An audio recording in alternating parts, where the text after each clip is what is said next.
Welcome everybody, this is How to English, Teach and Learn with Gav and Em. It's a podcast about teaching and learning English as a foreign language. All opinions stated are personal and references will be given where possible. Episode 44, Pressure.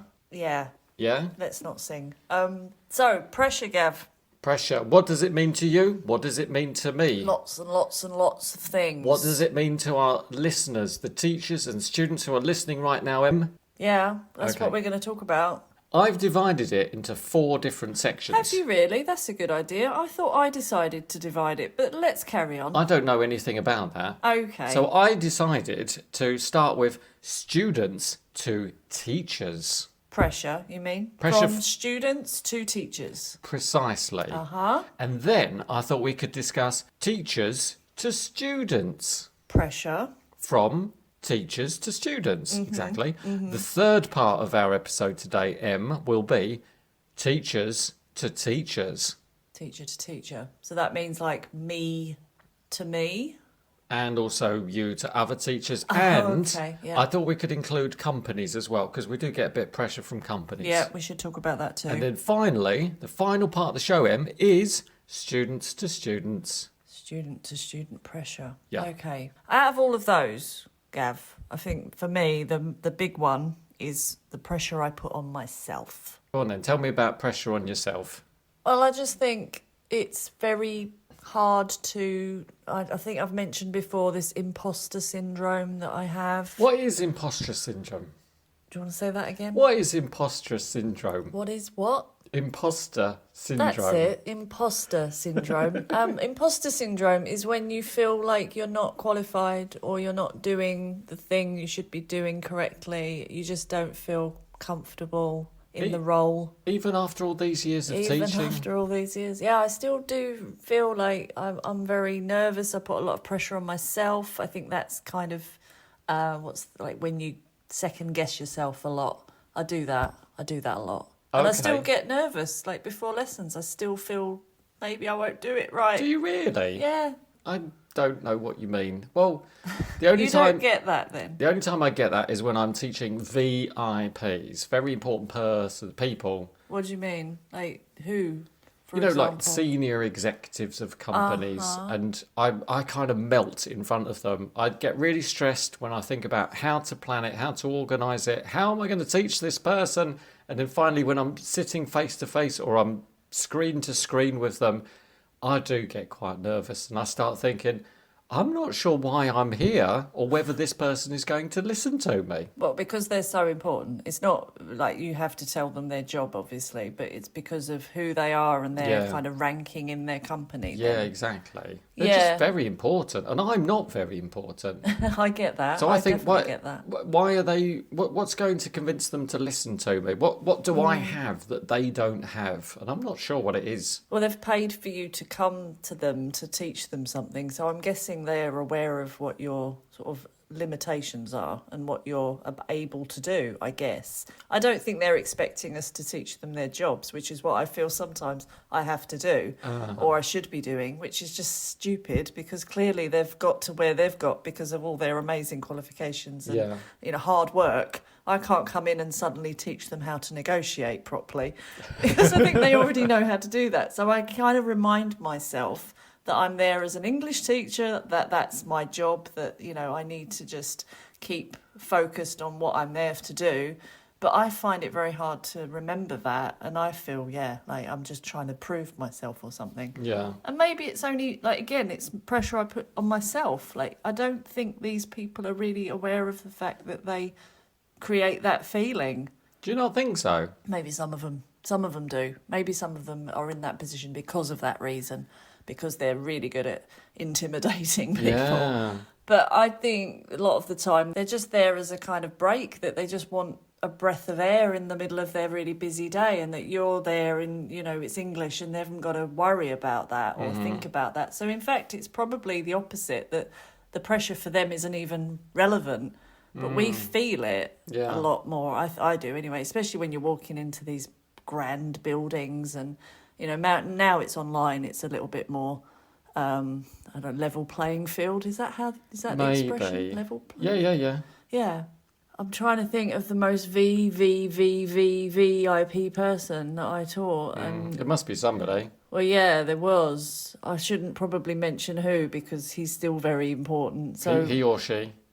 all right, they. I will say that they were a politician. Oh, okay. And now they are actually the president of a country. Really? Yeah. That's and I amazing. didn't obviously know at the time that they were going to become president, but they did become president, and they had a bodyguard and entourage coming with them to every lesson, and it was my first job, pretty much.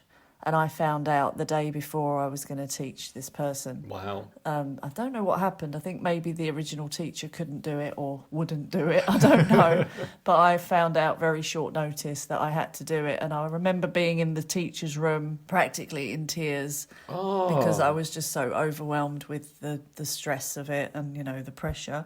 And one of my colleagues just said, well, just think of it as a normal lesson and don't think about the fact that it is who it is and just focus on what you're going to teach. And that's what I did. And I got through it. And I did teach this person for quite a long time, but I still did get nervous before I used to have to go in. That's amazing. What a great experience. It was, yeah. It was a sink or swim kind of experience, I guess. And those are the ones you look back on and I'm grateful for. But, it wasn't fun at the time. Well, you've got a great story now.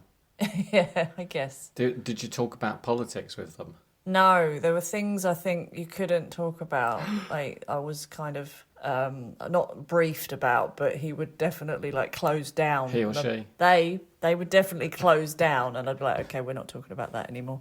Wow. Yeah, that's the case for me. When I have very important people, I feel really intimidated. But you started by saying that it's pressure on yourself. So what did you mean by that? Well, I think it wasn't. He wasn't aware of it. He probably felt very relaxed, and he was very nice. Sorry, I've just all right. It's a he. He was very nice, and he did everything that he could. You've let the cat out of the bag. I know. He did everything he could to make me feel relaxed. Okay. I think it was just me because I was new and I didn't have the experience, and I felt very green and out of my depth in every way. Okay, so this is about imagined pressure. Yeah, that particularly, I think that specific situation was imagined. But then other times, I've heard your students asking you. Are we still talking about student to teacher pressure? Well, that's it. Yeah. Student to teacher. Yeah, I've heard your students asking you some quite in-depth questions, like grammar or vocabulary questions, where they have quite close words. Yes. And that you're not prepared for those questions. Exactly. I could be put on the spot with having to think up some quite complicated answers about things. But you know what my secret is? What? Google. Oh, you mean if you're online teaching them? Yeah. I always have Google open. And you don't do that face to face, just pull out your phone and say, hang on a minute. I have done. Have you? Yeah. But, yeah. See, I'm talking about imposter syndrome, and here you are kind of being an imposter. I am, absolutely. Absolutely. I'm just hiding behind the screen. I've got 20 screens open. I'm because you imagine a spot in the middle of the screen where they are. And so I sort of stare at it. When in fact you're reading. I'm just reading something and just checking rules. You've got it minimised so your eyes don't move too much. Exactly. Okay, I see. That's a good tip because I forget that I'm actually on my computer when I'm teaching on these platforms. I'm just so focused on the person and looking in their eyes. They can't even see that I'm looking in their eyes. Oh. But I'm just focused on them, and then I suddenly remember, I have got the internet at my fingertips. Yeah. And I could just Google it. And I just don't remember. And you can have your phone by the side. So just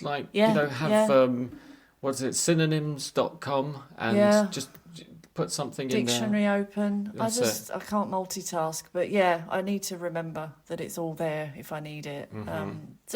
Okay. Some students definitely put you on the spot. And it's great. I love these moments that are completely unpredictable. They say, can you just explain what this is? What's the difference between these similar words? And it's great, and you just have to come up with some examples, write them down, share them. It's brilliant. It's loads of fun. If you put too much pressure on yourself, you are going to go blank at those times, aren't you? Yes. So I think releasing that kind of stress level and just going with the flow and enjoying the lesson, you probably will be better than if you were all sort of stressed about it and worried about it. I think as a beginner teacher, I was really worried that I didn't know what was going to happen next. Yeah. And I was frightened to give control to the students. But actually, it's a lot of fun. Yeah. Don't be scared, just enjoy it. The lessons And are better same for it. with you students, take control sometimes. So we should focus a bit more on the students. I think the students should make it clear what their expectations are for the course. Oh, so this is like student to teacher pressure. Yes, exactly. Okay. So make it kind of measurable or quantifiable. For example, I want to finish the B1 level book within 3 months. Yeah. That's wonderful. Or I want to give a presentation in 3 weeks' time. Teacher, what should I do? Do your students do that? Do they put pressure on you in that way? Not really. Okay, so I think this is another problem, really. It is a problem. Lack of pressure from my students. I want them to put more pressure on me, in a way. I want my students' pressure to create diamonds. Well, that's lovely. But that sounds like a bit too much pressure to me. Yeah, right. I feel like, it's a really hard one to get it right, because you don't want to make them complacent. Yeah. Because if you don't put any pressure on them, then I think they get very comfortable, a bit lazy. That's maybe. true. And then you're not motivating them. Yes. But then if you put too much pressure on them, then they're going to stress, they're not going to enjoy the class, they're not going to want to come to the class. True. And that's the opposite problem, isn't it? So what do you do? What's the solution? Well, don't know. if we think about exam students, then they're focused. They've got a goal, they've got probably a date when they know. But if we think of the students generally, they do become a bit complacent and a bit, as you said, lazy. They fit into the groove of the lesson, and Exactly. that's not necessarily good. And the teacher, you know what? I think it's about happiness. Well, I was thinking I want my students to be happy. Yeah. But is happy the right feeling for a student? Do we want them to be happy? Yes, we do. Well, why? Because happy is comfortable. Because they are clients. And clients pay money. And they're paying for a service, and they want to be made happy. They want to laugh. They want to cry. They want to remember the lessons for the rest of their lives. And when you open a worksheet, they are not happy. Sounds like a lot of pressure as well. You should see how much they yawn when you start doing these ordinary lessons with them. Yeah, well, I think you'd learn to read that, and when you see that, you know it's going the wrong way. But can we come back to happy? Because yes, we want them to be happy, but our company and our students want to see progress. So, I mean, I can't remember where I saw it. There was a quote somewhere about, to be a good teacher, you have to have a sharp stick to poke them with. So we tell them, don't we? We tell our students, you've got to be uncomfortable to progress. You've got to get out of that comfort zone. You've got to push yourself. And it's not nice. It's not a good feeling. You've got to be, let's say, unhappy perhaps for a little while to get that progress. I don't say that to my students. You don't say to them, you've got to be out of your comfort zone. I do say, unless you push yourself, unless you experiment with the language, you will never progress. But yeah. I think I don't deliberately make them unhappy. No, but I think this is where it gets a bit fuzzy, where the word happy for me is very confusing, because happy is not motivated and hungry for it. True. Happy is sitting back and having a laugh and not really getting anywhere. Em, would you like a coffee? Thanks, Gav, but you know I only drink tea. Oh, yeah. Well, that could be arranged. Oh? Followers, if you're enjoying listening, watching, or reading Gav and Em's How to English Pod, visit ko-fi.com/How to English Pod. That's coffee, ko-fi.com/How to English Pod. And it would be lovely if you bought us a coffee or a tea to show us support, and you could even get a mention on our show if you'd like. Well, I think it's a balancing act. I think you need to have a couple of weeks of chatting, a lesson of some pretty intense vocabulary, a little bit of grammar, some tenses. But it's about reading the student and see what they need and are they happy, as you said? Okay. Well, we know when they're not happy. I think that's quite visible. But it's getting that perfect balance right. I think that is a lot of pressure on a teacher. Yeah. And maybe the students are not aware of that. Mm-hmm, mm-hmm. So, yeah. What we're on now. So, teacher to student. I think I've covered it really. How much is enough? How much is good?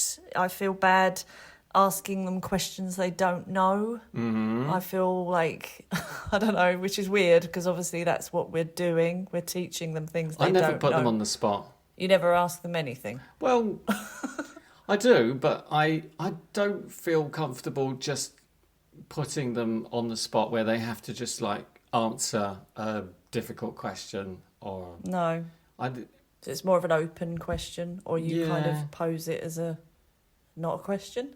I mean, we do a kind of bit of revision and do you remember something? Or do you remember anything from the previous lesson? Yeah, I worry about asking that even, just because I don't want to put the pressure on them in case they don't know, and then I'm like, oh, they've failed. Well, that's it. You give homework. I know we're going to come on to homework, but you give homework to 5. What was it? What's the perfect number of students? There isn't one, Gav, but you keep thinking it's 5. That's it. It's So you give right. homework to 5 students. One of them wants to do the homework. 4 of them don't want to do the homework. Yeah. So you get that one student the next week who has done their homework and... And what? You say, oh, you're the best, and look at all the others like you're nothing. Or you look at the others that didn't do it and be like, yeah, well, this person who's done it, putting pressure on all of you. No, and then you just tear it apart. You pick it apart and you say... that one person's homework, because that's their punishment. Let's find the mistakes. Talking about punishment, I did see an advert somewhere and it said, your reward for today's lesson is no homework. And I thought, okay. no, that's terrible. Homework shouldn't be a punishment. It should be an opportunity for you to study further or to revise, or at least something you can do before the next lesson, and then you're ready, you're in the mood for a bit of English. That's why I don't call it homework, you see. I just say I'm going to send you something or I'm going to give you this thing. Have a look if you want. But I don't like to put pressure on them to do the homework. Some of them want that pressure. I'm conflicted. How much is enough pressure on the students? Mm-hmm. Yeah. Did you say enough? I might have done. Okay. Can you try again? How much is enough pressure? How much is too much pressure? I just don't know. That is a really good question. To be honest, I do put my students under pressure. Oh, you do now? Yeah, Okay. I'm just thinking, I think I did an exercise earlier and I just said, right, what's number 1 you? What's number 2 you? Yeah? Yeah, so I do it, but not too much. When you know they can take it. That's it, exactly. You put enough pressure for what they can take. Yeah, because I think a class of no pressure, like where you're literally just always posing open questions, gets really irritating. Yeah. I think students want that direction. They want to be asked things. They want you to ask them their opinion. They want you to see they know the answers to questions. And plenty of correction as well. Yes, that's another thing I worry about, too much correction. But that's the feedback I get, that they want the correction and that they want more correction. Mm-hmm. So whatever we think is not, or maybe whatever we think is too much pressure, often is the opposite. Okay. I think. And maybe we're all locked in our little bubble of pressure. Maybe we're all just thinking, oh, this is too much pressure I'm putting on these other people.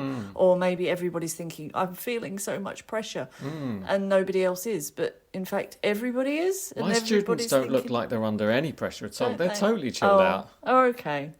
Well, that's another way of looking at it. Maybe no one is thinking about it. Maybe it's only me. Maybe it was everybody and nobody at the same time. Yeah. Okay, so let's carry on then.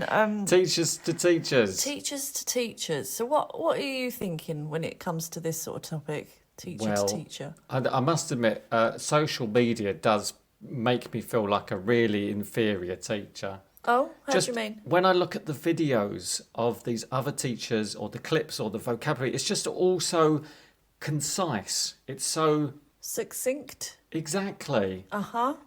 It's just that they're not rambling like me right now. I see. Which is absolutely, annoying. It's very polished. It is. But they've probably done it 300 times, no, to get it right. That's true. Maybe. I don't know. I try and tell myself that. But yeah, I agree. Like social media, full stop.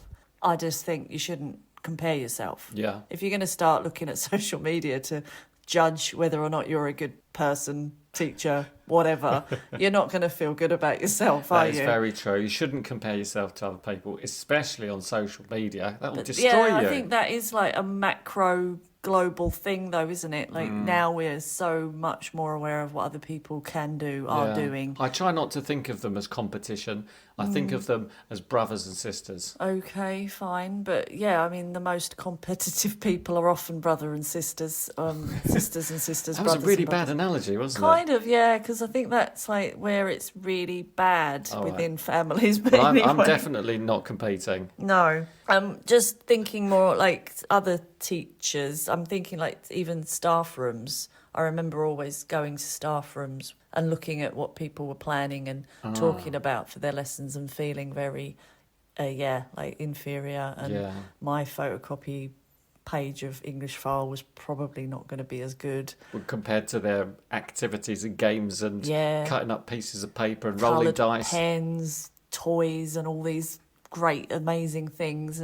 But then, you know, they're probably going to have days where they only photocopy English file, and that's the lesson of the day. You can't be that person all the time. They It's probably impossible. looked at what you were doing and thinking, wow, page 27 on English file looks amazing. I wish I'd done that instead of this incredible game that we're about to play. Yeah, we both know that's not the case. But yeah, I feel like you can't always be, you know, top of your game even. You've got to just have off days where you just go in with English file. Well, if we move towards companies, do you feel that companies put pressure on teachers as well, Em? Yeah, definitely. I think about the job I had that was the most pressure, and it was incredible. It was so hard, and they had a system, like you had your timetable, but they also had a system where if you had a gap, you would get a cover lesson. Oh. And it might not be with much notice, like an hour before the lesson you need to cover it. And they had this system of pink post-it notes. So if you were going to have a cover lesson, you would find a pink post-it note stuck to your table or your desk. And I remember going in like apprehensively every morning, kind of holding my breath to see if there were going to be any pink notes. There always were pink notes. Oh, no. And I think I had like 5 lessons and then 4 post-it notes. Well, that's like 9 lessons a day. Yeah, and no way you can plan that. So it was just so stressful. So did you have like a backup lesson? Yeah, well, that's what you have to do in that situation. I think you just have a lesson plan that you grab and you just teach that. But I mean, often the teacher that couldn't do the lesson that day or was ill or whatever had often put a note in the teacher's notes to say, yeah, please carry on from page 23, unit 2, cleft sentences or something. And you're like, no, I'm not going to do that because I don't know what they are. Let's just talk about fun stuff like what you did for the weekend or your last holiday. So yeah, that kind of pressure you just can't deal with. You've just got to cope however you can. Yeah, there is a lot of pressure from companies as well, because like testing, for example, you might have to do progress tests, level tests, which I think is a lot of stress for students and for teachers, because sometimes you have to write the tests yourself and you have to prove that your students are making progress. I see, yeah. So that is pressure to make them get to the right level to pass, so that the company sees that you're putting them through the process and getting to the next stage so that they can open a new course. Yeah, that is a lot of admin. And as you know, admin and I do not go well together. You're not friends, are you? We're not you friends. and admin. We maybe need to sit you down in a room and thrash it out. I'm thinking about finding a pink post-it note. Yeah, I really can't look at post-it notes anymore the same way. If I ever see a pink post-it note, I get scared. I get the nerves start coming. Okay. But yeah, I agree. Like those kind of pressure, that kind of pressure from companies is quite hard, and there's not much you can do if you've signed a contract to say, yes, I agree. Precisely. And on that note, I think also thinking about taking a break from your workload. You might want to have a couple of days off, you might want to take a week off, and you're just scared that your students might not be there when you return. They say, oh, I'm really sorry, I've decided to learn Spanish. Yeah, that is true. I know, it's hard, especially if you don't have a contract and you are working freelance or whatever. The pressure to keep working I don't really feel that I'm going to lose my classes. Have you ever lost a class because you took a holiday? I haven't, but it doesn't mean I'm not always thinking about it. But I agree, the pressure is on you to continue to, not have that. Because a week off sometimes seems such a long time. It does. But when you see your students again, you're like, God, that was a week In ago. the world of EFL, that's like months. Yeah. And also, if you turn down a class for a company you're working for, you're frightened that you might never get offered another class. That is true. And especially if it's a company you've only just started working for and you feel like you've got to take whatever they give you or you won't get anything else. Yeah. And it's Friday, 10 o'clock at night, 30 students online. You're like, yep,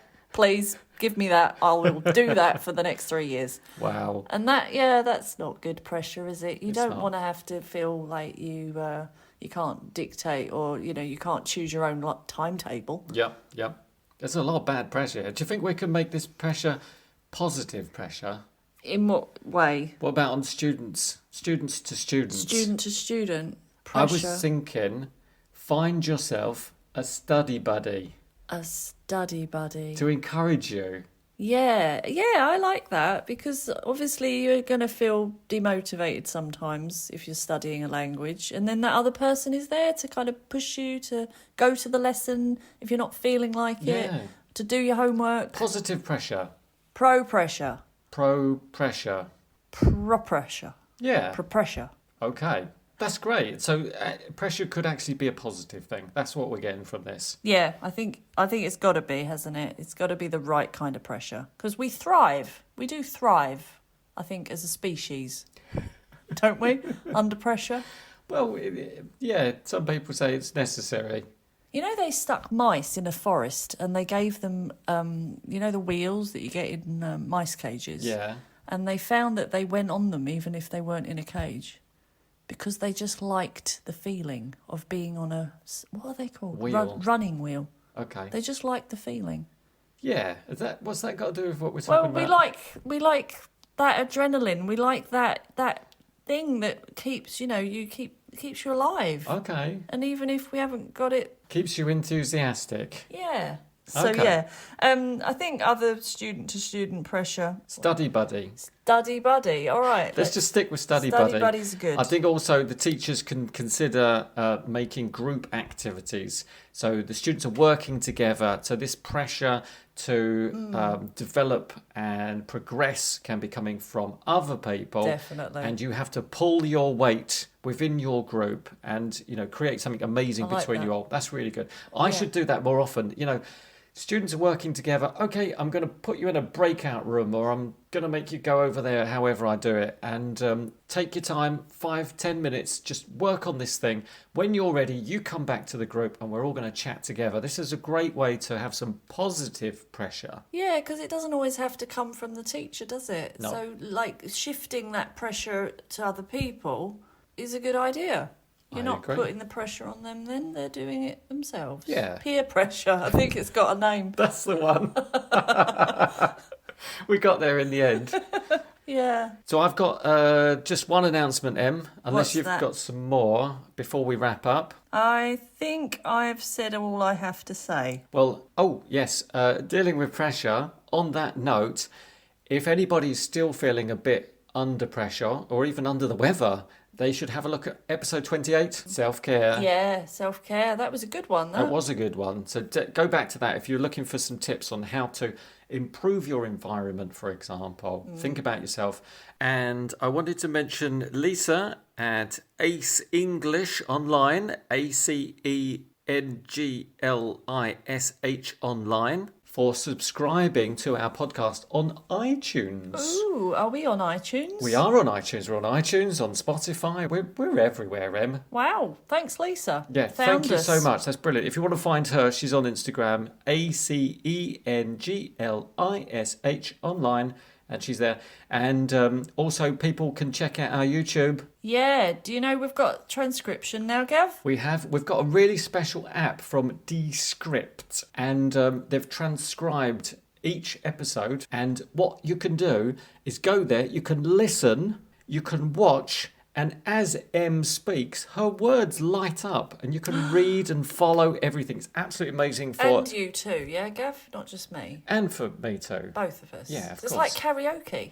It's karaoke podcast style. If you're fast enough, you could probably say the words at the... But yeah, it is amazing. I'm so impressed. Yeah, we'll find a study buddy. Yes. One could be Gav, the other one could be Em. And you can just have fun with it. Yeah. But okay, let's wrap up there, Okay, Gav. so I think that's everything I planned to talk about. So yeah, so it was students to teachers, teachers to students, teachers to teachers, including companies, and also students to students. So from Gav to Em. You just keep going with the lots of things together. And from Em to Gav. Yes, it was a pleasure podding with you, Gav. As always. Okay. See you again next time. Bye-bye. Ciao.